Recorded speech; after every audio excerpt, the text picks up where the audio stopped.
சம்பாத்தியத்தை பற்றி அவர்கள் கேட்கக்கூடிய அந்த செல்போன் 1 லட்சம் ரூபாய், குறைஞ்சபட்சம் ஒரு 60,000 ரூபாய், இத மாதிரி போன் தான். நீங்கள் கஷ்டப்பட்டு சம்பாதிக்கக்கூடிய இந்த சம்பாத்தியத்தை பற்றி புரிந்து கொள்கின்ற நிலையில் நம்முடைய இளைஞர்கள் இல்லை. நீங்க எவ்வளவு வேர்வையை சிந்தி உழைக்கிறீர்களோ உங்களுடைய உழைப்பை தெரிந்து கொள்வதற்கு நம்முடைய பிள்ளைகள் தயாராக இல்லை. நீங்க கஷ்டப்படுறீங்க, உழைக்கிறீங்க, என் பிள்ளையுடைய எதிர்காலம் நல்லா இருக்க வேண்டும் என்று நீங்க நினைக்கிறீங்க. ஆனால் நாம உதிரம் சிந்தி உழைக்கக்கூடிய இந்த உழைப்பு இன்றைய இளைய சமுதாயத்திற்கு ஒரு துளி கூட தெரியும். நீங்க பேசி பாருங்களேன், உங்க அத்தா வெளிநாடுகளிலே இவ்வளவு கஷ்டப்படுறாரப்பா, ஆமா அதுக்கு என்ன? உன்னுடைய தாய் அவங்களுடைய இளமை பருவத்திலே மிக கொடூரமாக வறுமையிலே சிக்கி தவித்தாரம்மா, ஆமா அவளுடைய தலையெழுத்து. உன்னுடைய பெற்றோர்கள் இவ்வளவு கஷ்டப்படுறாங்களே, ஆமா என்ன பெத்தாங்கல்ல, கஷ்டப்படட்டும். இது சர்வ சாதாரணமாக இன்றைய இளைஞர்களிடத்தில் பேசுகின்ற பேச்சு. போதை வழியில போறது, செல்போன் வழியில போறது, இது எல்லாம் தாண்டி விலை உயர்ந்த பைக் அவர்கள் கேட்கிறார்கள். ஒரு 10th படிக்கக்கூடிய பையனுக்கு 1.5 லட்சம் ரூபாய் 2 லட்சம் ரூபாய் பைக் தேவை. என்னுடைய பிள்ளை அவன் ஆசைப்படுகிறான். ஆனால் அதனுடைய விளைவு என்ன தெரியுமா? இந்தியாவில் புள்ளி விவரத்தின் அடிப்படையில் நீங்கள் பார்த்தீர்கள் என்றால் ஒரு ஆண்டுக்கு மாத்திரம் ஏறத்தாழ 4.5 லட்சம் விபத்துக்கள் ஏற்படுகிறது. அதுல அதிக விபத்தில் மரணம் அடையக்கூடியவர்கள் இளைஞர்கள். அஸ்ஸலாமு அலைக்கும் வரஹ்மத்துல்லாஹி வபரகாத்துஹு. கண்ணியம் நிறைந்த எல்லாம் உள்ள ஏக இறைவனின் நல்லடியார்களே, எங்கே செல்கிறது இளைய சமுதாயம் என்ற ஒரு தலைப்பு எனக்கு வழங்கப்பட்டு இருக்கிறது. உண்மையில் இந்த தலைப்பை பற்றி நாம் அதிகம் தெரிந்த பல செய்திகள் இருப்பினும் அவ்வப்போது சில செய்திகளை இது போன்ற நிகழ்ச்சிகளின் வாயிலாக தெரிந்து கொள்கின்ற பொழுது நம்மையும் நம்மை சார்ந்த இன்னபிற மக்களையும் சரியான பாதைக்கு அழைத்து செல்வதற்கு ஏதுவாக அமையும். இன்றைய சமுதாயத்திலே இளைஞர்களுடைய நிலை என்பது கவலைக்குரிய ஒரு நிலையாகத்தான் இருக்கிறது. இன்றைக்கு இளைஞர்களை நீங்கள் ஊரிலே எடுத்துக்கொண்டால் அவர்களுடைய மனநிலையை ஒரே வார்த்தையில் சொல்ல வேண்டும் என்றால், எது தனக்கு தேவையோ அவன் விரும்புகிறானோ அதை அடைந்தே தீர வேண்டும் என்ற வெறியில் இருக்கிறான். ஆசையில் இல்லை, சிந்தனையில் இல்லை. ஒரு விஷயத்தை எனக்கு இன்றைக்கு அடைந்தே தீர வேண்டும் என்றால் அடைந்தே தீருகிறான். ஆனால் இது ஒரு கோணத்தின் நல்ல விஷயம். அவனிடத்தில் இருக்கக்கூடிய இந்த சிந்தனை, ஒன்றை அடைய வேண்டும் என்ற அந்த சிந்தனை நல்ல விஷயத்திற்கு பயன்படுத்தினால் உண்மையிலேயே பாராட்டக்கூடிய ஒன்று. ஒரு இளைஞன் அவன் +2 படிக்கிறான் அல்லது +1 படிக்கிறான், நான் மெடிக்கல் துறையை கையில் எடுப்பேன், அதிலே சாதித்து காட்டுவேன் என்ற ஒரு முடிவுக்கு வருகிறான் என்றால் அதிலே பிரச்சனை இல்லை. அல்லது உயர்ந்த படிப்பை நான் படிக்கப் போகிறேன், அதிலே வெற்றி பெறுவேன் என்ற ஒரு முடிவுக்கு வருகிறான் என்றால் அதிலேயும் பிரச்சனை இல்லை. ஆனால் இவன் எதிலே முடிவு எடுக்கிறான் என்றால் அவனுடைய போக்கு, அவருடைய நண்பருடைய போக்கு எப்படி இருக்கிறதோ அதில் தான் முடிவெடுக்கிறான். அவனுக்கு இன்றைக்கு ஒரு 2 லட்சம் ரூபாய் பைக்கு தேவை என்றால் வாங்கியே தீர வேண்டும், அந்த முடிவில் இருக்கிறான். ஒரு உயர்தரமான செல்போன் வேண்டும் என்றால் அந்த செல்போனை தரவில்லை என்றால், பெற்றோர்கள் தர மறுக்கிறார்கள் என்றால் பெற்றோர்களை கொலை செய்கிறான். அவனுக்கு எது வேண்டுமோ அது கிடைக்க வேண்டும், அதுதான் அவனுடைய சிந்தனை. மது அல்லது போதை பழக்கங்கள், இது எனக்கு வேண்டும் என்றால் அதை பெற்றோர்கள் வாங்கி கொடுக்க வேண்டும் அல்லது அதற்கு பொருளாதாரத்தை தர வேண்டும். ரெண்டும் தர மறுக்கிறார்கள் என்றால் அங்கே பெற்றோர்களுக்கு மரியாதை இல்லை, மதிப்பு இல்லை. சில இடங்களிலே அடிதடிகள் வரை போய் கொலை வரையிலையும் முடிகிறது. இதையெல்லாம் நான் மேலோட்டமாக சொல்கிறேன்.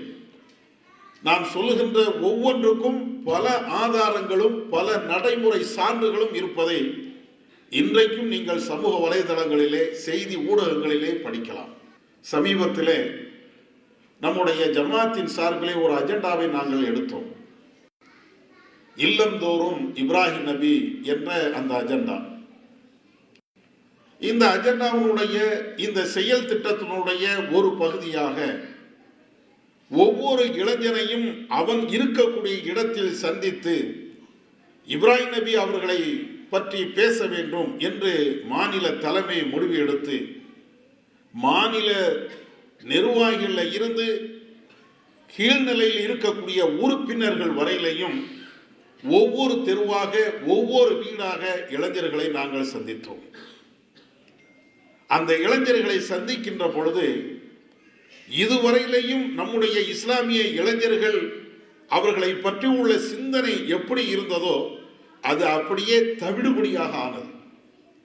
எங்களுடைய இந்த பயணத்திலே, இந்த தாவா களத்திலே உதாரணத்திற்கு சொல்ல வேண்டும் என்றால், ஒரு இஸ்லாமியர்கள் பெருவாரியாக வாழக்கூடிய ஒரு சின்ன ஊர், தூத்துக்குடி மாவட்டத்தை சார்ந்த ஒரு ஊர். அந்த ஊருக்கு நானும் செல்கிறேன், மாவட்ட நிர்வாகிகளும் செல்கிறார்கள். கிளை நிர்வாகிகள் 1-2 பேர் எங்க கூட வருகிறார்கள். நாங்கள் ஒரு 5-6 பேராக அப்படியே நடந்துதான், வாகனத்தில் செல்லவில்லை, தெரு தெருவாக நடந்து இளைஞர்களை சந்திப்போம் அப்படின்ட்டு போறோம். ஒரு இடத்துல ஒரு சின்ன மதில் இருக்கிறது. அந்த மதில்ல சில இளைஞர்கள் அமர்ந்து கொண்டு இருக்கிறார்கள் என்ற தகவல் வந்த உடனே நாங்க அங்க போறோம். ஒரே இடத்துல ஒரு 10 பேர் இருக்கிறாங்க அப்படின்னு சொன்னா அவங்க போய் தாவா பண்ணலாமே அப்படின்னு போறோம். போன உடனே அஸ்ஸலாமு அலைக்கும் அப்படின்னோடனே அலைக்கும் சலாம் அப்படின்னு பதறாங்க. பதறினதோடு மாத்திரம் இல்லை, எங்களை பார்த்த உடனே அப்படியே ஓடுறாங்க. அப்ப கூட வந்த சகோதரர்கள் அவங்க ஊரை சார்ந்தவங்க, தம்பிங்க வா வா அப்படின்னு கூப்பிடுறாங்க, நிக்க மாட்டேங்கிறான், ஓடிடுறான். அதுக்கப்புறம் 2 பேரோ 1 பேரோ மிச்சம் இருக்கிறாங்க.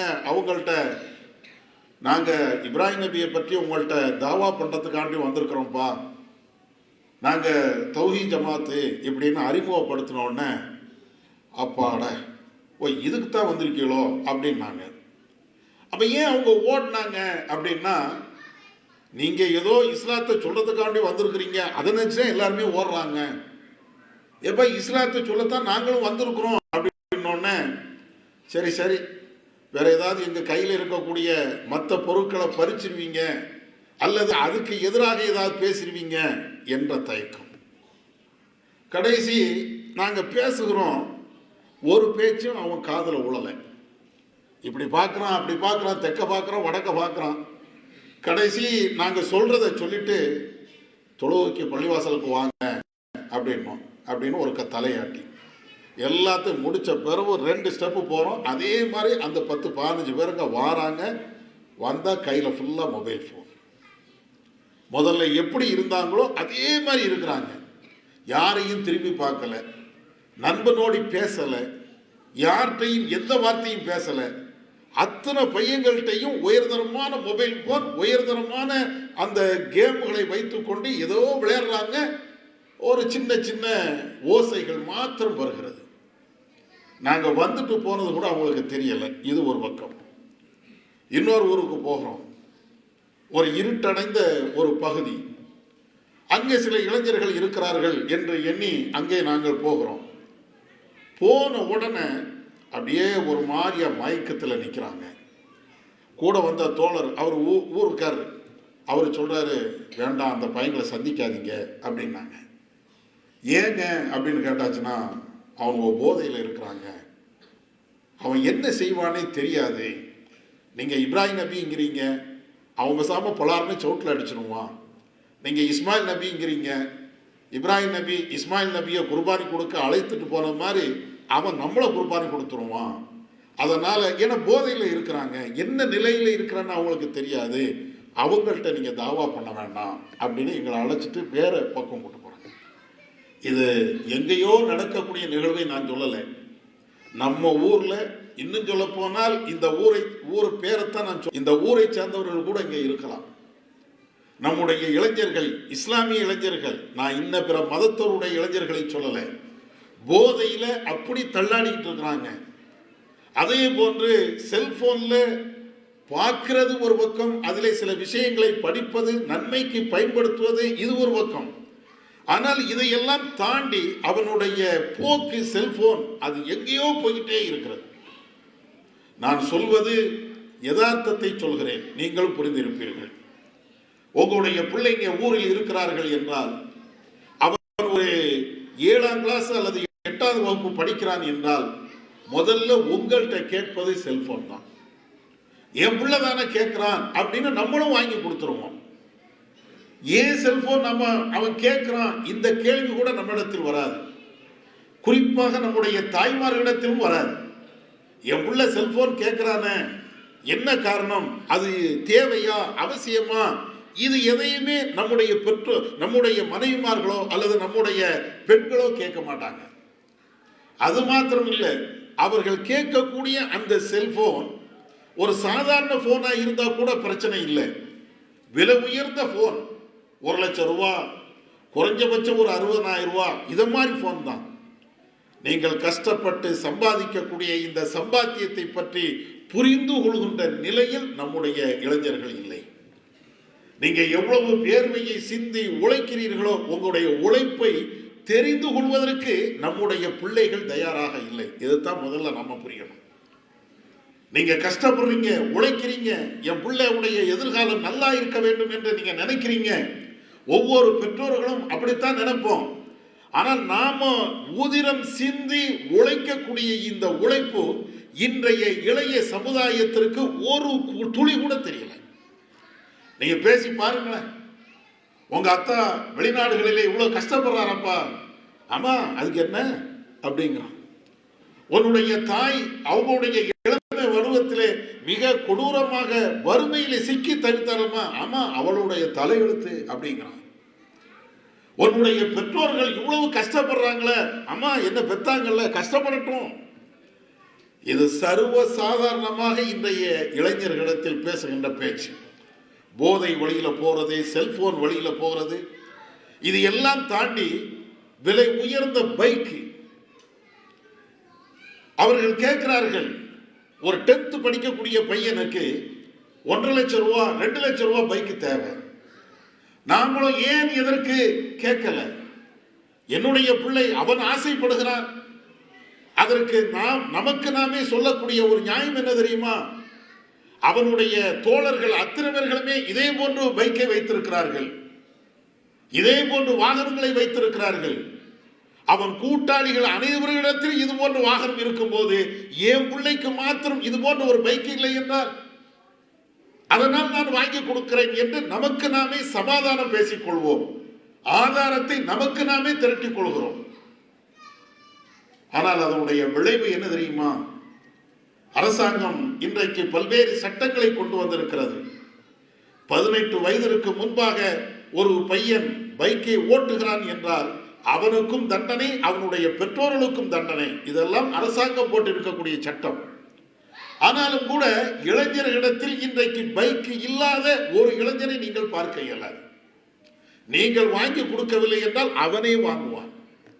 சமீபத்தில் என்னுடைய ஊரில் நடந்த ஒரு நிகழ்வு. பெற்றோரிடத்தில் பைக்கை கேட்கிறான். அவர் ஒரு ஆட்டோ டிரைவர், ஆட்டோ ஓட்டித்தான் வருமானத்தை ஈட்ட வேண்டும். அவர் சொல்கிறார், உனக்கு பைக் வேண்டுமானால் ஏதோ என்னுடைய தகுதிக்கு தக்க, என்னுடைய வருமானத்துக்கு தக்க ஒரு பைக்கை வாங்கித்தாரேன். கடைசி இல்ல, நான் எதை நினைக்கிறேனோ அதுதான் வேணும், அந்த பைக்கு தான் வேணும். நீ என்ன பைக்குப்பா வேணும்? அவன் ஒரு பேரை சொல்றான், நம்ம வாயிலேயே நுழையல. அந்த பைக்கு தான் வேணும். அது எவ்வளவுப்பா? 1.5 லட்சம் ரூபா. அட என் ஆட்டோவை வித்தா கூட 1.5 லட்சம் ரூபா வராதுட. இந்த பைக்கை நான் எப்படி வாங்கி தர்றது? நீங்க வாங்கி தர வேண்டாம், நான் வாங்கிக்கிடுவேன். அவன் படிக்கிறது 10th அல்லது +1 அவ்வளவுதான். கடைசி என்ன செய்யறான் என்று தெரியுமா?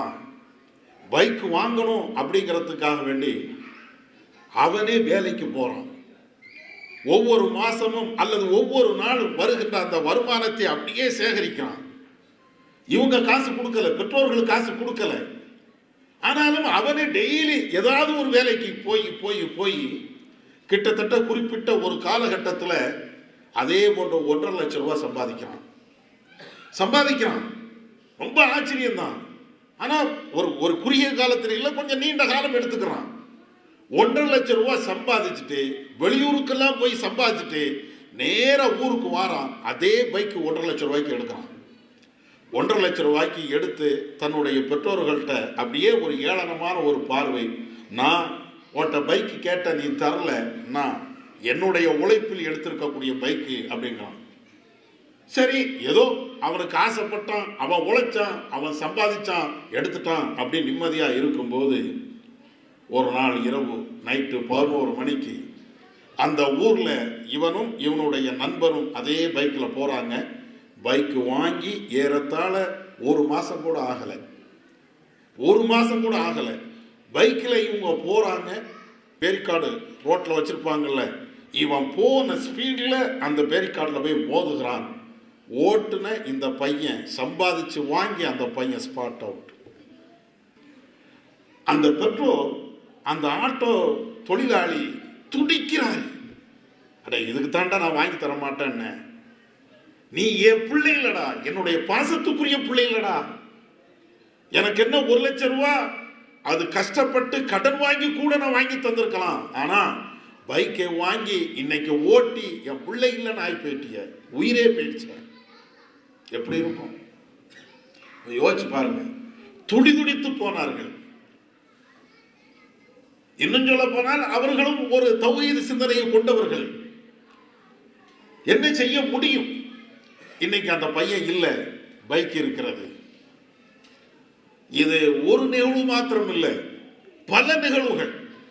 இந்தியாவில் புள்ளி விவரத்தின் அடிப்படையில் நீங்கள் பார்த்தீர்கள் என்றால் ஒரு ஆண்டுக்கு மாத்திரம் ஏறத்தாழ 4.5 லட்சம் விபத்துக்கள் ஏற்படுகிறது இந்தியா முழுவதும். அதுல தமிழ்நாட்டிலையும் ஏகப்பட்ட விபத்துகள் ஏற்படுகிறது. அதுல அதிக விபத்தில் மரணம் அடையக்கூடியவர்கள் இளைஞர்கள். இன்னொரு புள்ளி விவரம் தெரியுமா?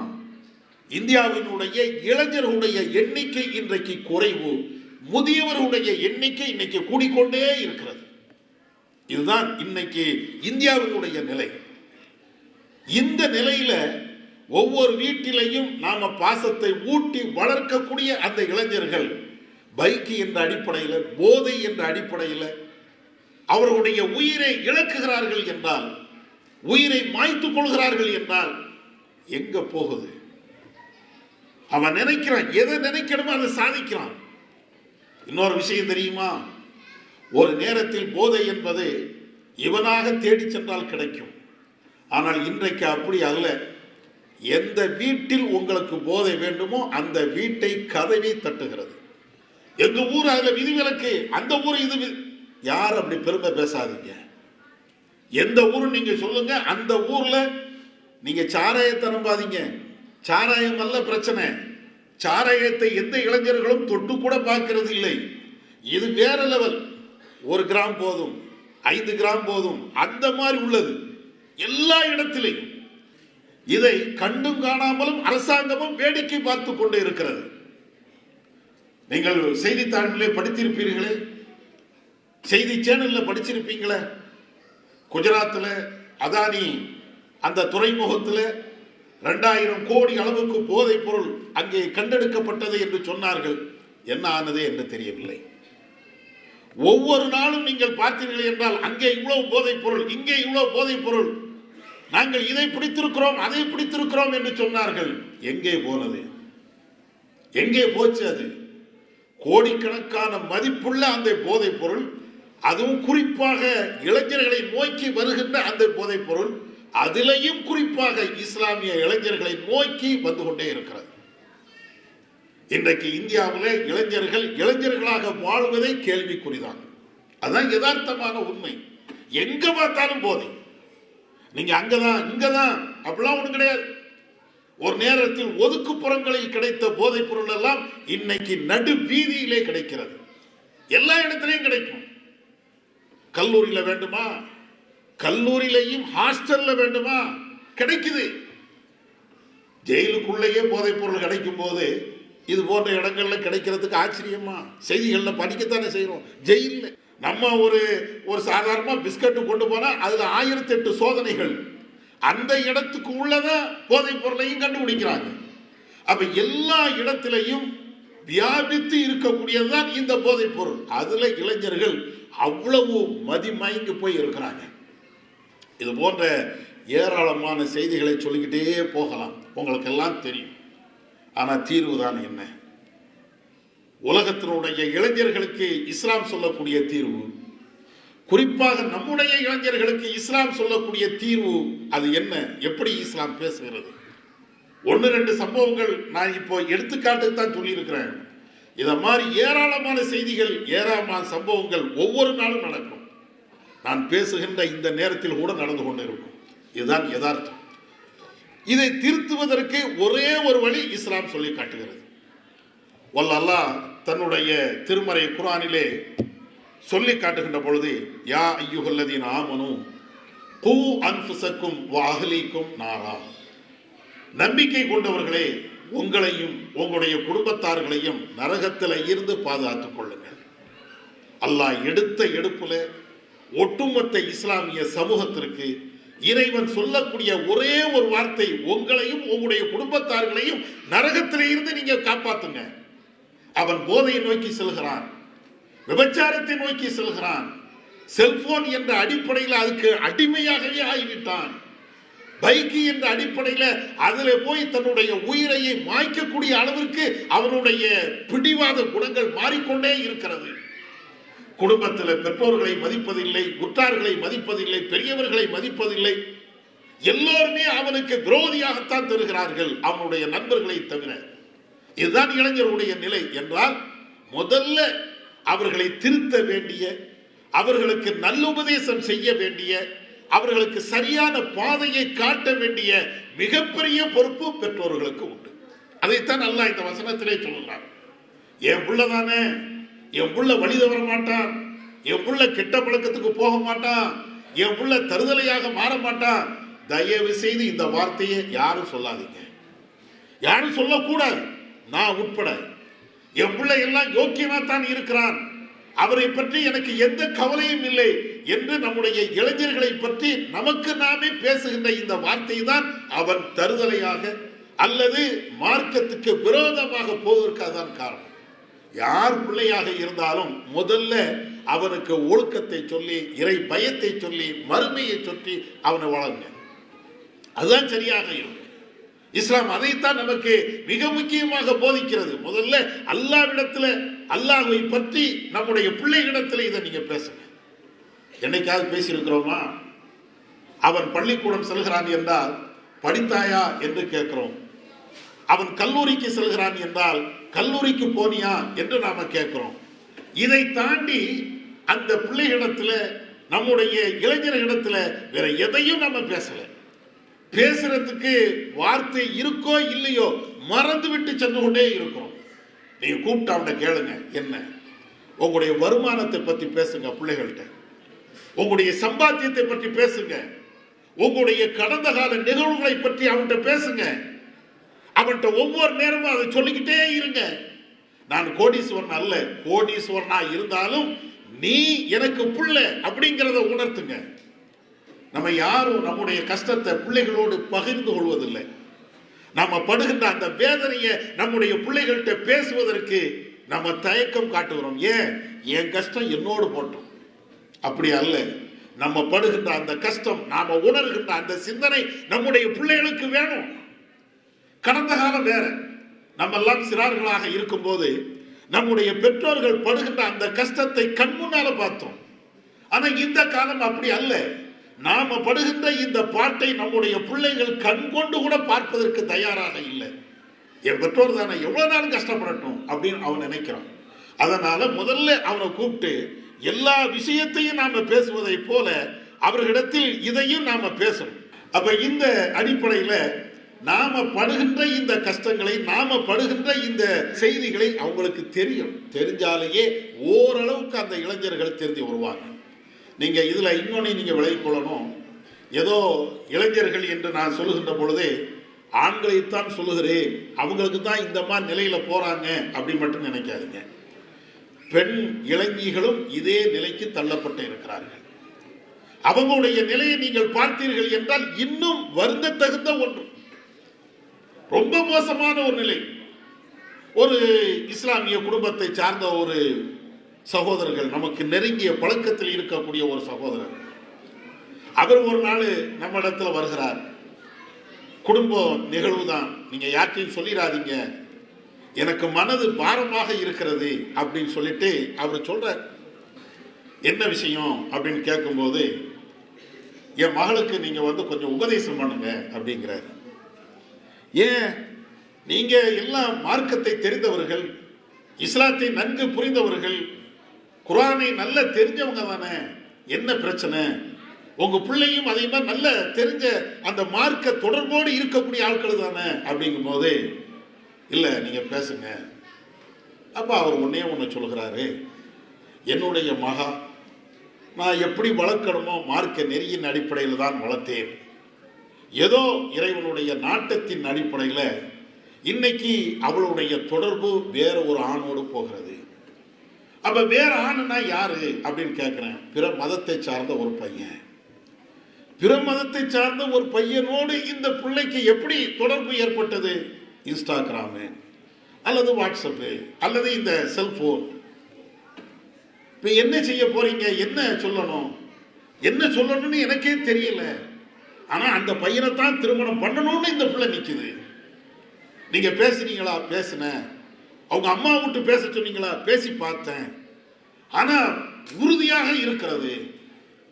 சரி, அப்ப எப்படி திருமணம்னா அடுத்து என்ன செய்ய போறீங்க? அதுக்கு என் பிள்ளையே சொல்லுது, அவனை நான் இஸ்லாத்துக்கு கொண்டுருவேன். அவன் வருவானா தெரியாது. இது எல்லாம் நம்முடைய இஸ்லாமிய குடும்பத்தில் நமக்கு நெருங்கிய வட்டாரத்தில் நடந்த ஒன்று. இது எல்லாம் கேட்கும்போது எனக்கு ரொம்ப ஆச்சரியமா தான் இருந்தது. இந்த குடும்பத்திலேயா, இந்த இடத்திலேயா இப்படிப்பட்ட ஒரு பெண்ணா? அந்த பெண்ணை நல்லா படிக்க வச்சிருக்கிறாங்க, நல்ல குர்ஆன் ஓத வச்சிருக்கிறாங்க, ஐங்கால தொழுகை தொழக்கூடிய ஒரு பெண்ணு தான் எப்படி போய் சிக்கி இருக்குது நீங்க பாருங்க. ஆனா இந்தியாவில் இன்னொரு பேச்சு என்ன தெரியுமா? சங்கிகள் கிளப்பி விட்ட அந்த பேச்சு லவ் ஜிஹாத் அப்படின்னு சொல்லி நம்முடைய இளைஞர்கள் தான் அந்த பெண்ணை லவ் பண்ணி கல்யாணம் பண்ணி ஜிஹாது என்ற கோணத்துக்கு கொண்டு போகிறார்கள் என்ற பேச்சு இன்றைக்கு இந்தியா முழுவதும் சுற்றி கொண்டு இருக்கிறது, நம்மெல்லாம் தெரிந்தது. ஆனா கட்டுக்கோப்பாக வளர்க்கப்பட்ட அந்த குடும்பத்தில் இருந்து ஒரு பெண்மணி இப்படி போகிறார்கள் என்றால் என்ன செய்வது? இதை போன்ற சம்பவங்கள் ஒன்று ரெண்டு அல்ல, ஏராளமான சம்பவங்கள், ஏராளமான செய்திகள். நான் உதாரணத்துக்கு தான் ஒன்றை சொல்கிறேன். ஆண்களுடைய இளைஞர்களுடைய நிலை, பெண்களுடைய நிலை இப்படித்தான் இருக்கிறது. அதனாலதான் அல்லாஹ் ஒட்டுமொத்தமாக சொல்கிறான், கூ அன்ஃபுஸக்கும் வஅஹ்லீக்கும் நாரா. நண்பர்களே, உங்களுடைய குடும்பத்தையும் உங்களையும் நீங்கள் நரக நெருப்பில் இருந்து காத்துக் கொள்ளுங்கள். அப்படின்னா என்ன? முதல்ல பிள்ளைகளுக்கு அவங்க கேட்டது எல்லாம் கொடுக்க வேண்டும் என்று நினைக்காதீங்க. எவ்வளவு வசதி இருந்தாலும் சரி, அவன் எதையெல்லாம் விரும்புகிறானோ அதை கொடுப்பதற்கு தவிருங்க. அதே நேரத்தில் கூப்பிட்டு பேசுங்க, அந்த பிள்ளை இடத்துல பேசுங்க. உனக்கு இது தேவையா? 1.5 லட்சம் ரூபாய் பைக் வேணும் என்று கேட்கிறாயே, உனக்கு அது என்ன அவசியம்? அதை நீ சொல்லு, நான் தரேன். இப்படி நீங்க பேசி பழகுங்க. ஒரு செல்போன் தேவையா? தேவையான அளவிற்கு தேவையான பொருளை நீங்க வாங்கி கொடுங்க. அதை ஏன் என்ன ஏதுன்னு கேளுங்க. எந்த கேள்வியும் கேட்காம, எந்த பதிலும் அவன் சொல்லாம, என் பிள்ளை நான் கொடுப்பேன் அப்படி நீங்க போனீங்கன்னா உயிரை இழக்க வேண்டிய, நம்முடைய பிள்ளையை இழக்க வேண்டிய ஒரு நிலைக்குத்தான் தள்ளப்படும். அதனால முதல்ல நம்முடைய பிள்ளைகளை காப்பாத்துங்க, இளைஞர்களை நீங்க காப்பாத்துங்க. இளைஞர்களை நாம காப்பாத்தாம போனோம் என்றால் நாளைக்கு எதிர்காலம் நமக்கும் கஷ்டத்தை தரும். அது அல்லாமல் திருமறை குர்ஆன்ல அல்லாஹ் பல்வேறு இடங்களில் சொல்லி தருகின்ற அந்த விஷயத்தை மீண்டும் மீண்டும் பிள்ளைகள்கிட்ட சொல்லுங்க. அல்லாஹ் குர்ஆன்ல சொல்றானே, வவஸ்ஸைனல் இன்சான பிவாலிதைஹி, பெற்றோர்களுக்கு மரியாதை செய்ய வேண்டும், உபகாரங்கள் செய்ய வேண்டும் என்று நாம் ஒவ்வொரு மனிதனுக்கும் அழகாக திரும்ப திரும்ப வலியுறுத்தி சொல்லிக் கொண்டே இருக்கிறோம். அல்லாஹ் குர்ஆன்ல சொல்றான். இந்த வசனத்தை முதல்ல படிக்க வைங்க பிள்ளைகள்கிட்ட. இந்த குர்ஆனுடைய வசனத்தை படிச்சு அதுக்கு என்ன அர்த்தம் அப்படிங்கறத நீங்க சொல்லிக்கிட்டே இருங்க. அல்லாஹ் பெற்றோர்களுக்கு மரியாதை செய்யணுங்கிறான், பெற்றோர்களை கவனிங்கிறான், பெற்றோர்களுக்கு என்னென்ன உபகாரம் செய்ய வேண்டுமோ அனைத்தையும் சொல்கிறான். அது சும்மா அல்லாஹ் சொல்லல. ஹமலத்துஹு உம்முஹு வஹ்னன் அலா வஹ்ன். உன்னுடைய தாய் பல்வேறு கஷ்டங்களுக்கு பின்னால் சிரமத்திற்கு மேல் சிரமப்பட்டு உன்னை சுமந்தாள், உன்னை பெற்றெடுத்தாள், உனக்கு தேவையான அனைத்து உதவிகளும் அதை செய்தாய். எனவே அந்த பெற்றோருக்கு நீ மரியாதை செய். இதை பிள்ளைகளுக்கு சொல்லுங்க. இதை திரும்ப திரும்ப இந்த வசனத்தை குழந்தைகளுக்கு பிள்ளைகளாக இருக்கும் போதே அதை சொல்லிக்கொண்டே இருங்க. அவன் எதை நினைக்கிறானோ அது எல்லாத்தையும் வாங்கி கொடுக்கணும் என்ற சிந்தனை மாறி நீ இதை படி, இந்த வசனத்தை படி, இந்த வேதத்தை படி, ஐங்கால தொழுகையை கடைபிடி, குர்ஆனை ஓது, இதை திரும்ப திரும்ப சொல்லிக்கிட்டே இருங்க. ஓரளவுக்கு இந்த இளைஞர்களுடைய தவறான பாதையில இருந்து அவர்களை திருப்பி கொள்வதற்குண்டான வாய்ப்புகள் இருக்கிறது. தவறுகள் சூழ்ந்து இருந்தாலும் அந்த தவறுல இருந்து நம்முடைய பிள்ளைகளை காத்துக் கொள்வதற்கு இது போன்ற ஒரு வாய்ப்புகள் இருக்கிறது. அதனால எல்லா விதத்திலையும் நமக்கு சுதாரிப்பு தேவை. நம்முடைய பிள்ளைகள் விஷயத்துல நாம இன்னும் கொஞ்சம் கூடுதல் அக்கறையும் கவனமும் எடுக்க வேண்டும். அவர்களுக்கு இந்த இஸ்லாத்தை பற்றி மீண்டும் மீண்டும் சொல்லணும். ஒவ்வொரு விஷயத்தையா நீங்க சொல்லிக் கொடுங்க. அதுல மிகப்பெரிய நன்மைகள் இருக்கும். குர்ஆனை படிக்கிறதுல இருந்து, ஒரு நல்ல பயானை கேட்பதுல இருந்து அதுல நீங்க போங்க. இப்போ உலகம் எல்லாம் பிள்ளைகள்கிட்ட நீங்க சொன்னீங்கன்னா குர்ஆனை படினா நான் யூடியூப்ல பார்த்துக்கிடுவான்ப்பா. யூடியூப்ல எதை பார்க்குறாங்கிறீங்க? இந்த யூடியூப்பர்கள்னு சில பேர் இருக்கிறாங்க. அவங்கள மட்டும் இவன் பார்க்குறான், ஹீரோவாக போகிறான். ஒரு நேரத்தில் நடிகர்களை ஹீரோவாக வச்சாங்கல்ல, இப்போ யூடியூப்பர்கள்ல சில பேர் வீவ்லிங் பண்ணியிருப்பாங்க, அதுதான் இவனுக்கு ஹீரோ. சில பேர் ஹேர் ஸ்டைல் ஒரு விதமாக வச்சிருப்பான், அதுதான் இவனுக்கு ஹீரோ. சில பேர் வேறு விதமாக நடப்பாங்க, அதுதான் இவனுக்கு ஹீரோ. ஏன்னா இவன் கையில் மொபைல் இருக்கிறது, அதில் யூடியூப்ல பார்க்குறான், யூடியூப்பருடைய நிலைகளை பார்க்கிறான். அவனுக்கு முன்மாதிரி அதுவான். பெற்றோர்கள் முன்மாதிரி அல்ல, நபி அவர்கள் முன்மாதிரி அல்ல, இங்கு பேசப்படுகின்ற உரைகள் அவனுக்கு முன்மாதிரி அல்ல. ஏதோ ஒரு கழுசடை தான் அவனுக்கு முன்மாதிரி. அவனுடைய லைஃப் அப்படித்தான் போய்கிட்டே இருக்கிறது. அதனால இது போன்ற கேடுகட்ட நடவடிக்கைகளில் நம்முடைய பிள்ளைகள் ஈடுபடாமல் இருக்க வேண்டும் என்றால் முதலில் அவர்களை பற்றி உள்ள அக்கறை, அவர்கள் மேல் உள்ள ஒரு பார்வை நமக்கு இருந்து கொண்டே இருக்கணும். திரும்ப திரும்ப கண்காணிப்பு நம்மள்கிட்ட இருக்கணும். திரும்ப திரும்ப உபதேசங்கள் சொல்லிக்கொண்டே இருக்கணும். அவன் எதை கேட்டாலும் ஏன் எதற்கு என்ற கேள்வியை முன்வைக்கணும். அவன் எதையெல்லாம் சாதிக்க வேண்டும் என்று விரும்புகிறானோ அதுக்கெல்லாம் தலையாட்ட வேண்டும் என்று நம்ம நினைக்க கூடாது. நல்ல விஷயத்தை பாராட்ட வேண்டும். தீய விஷயத்தை எதிர்கேள்வி கேட்டு இதை தர முடியாது அல்லது இதை உன்னால் செய்ய முடியாது என்பதை அறிவுறுத்தல் மூலமாக சொல்ல வேண்டும். இப்படி நாம் சொல்லுகின்ற பொழுது தவறான பாதைக்கு செல்லக்கூடிய அந்த இளைஞர்களை சரியான பாதைக்கு கொண்டு வர முடியும் என்பதை என்னுடைய உரை மூலமாக சொல்லிக்கொண்டு நிறைவு செய்கிறேன். வாஹிர் தாவானா அல்ஹம்துலில்லாஹி ரப்பில் ஆலமீன்.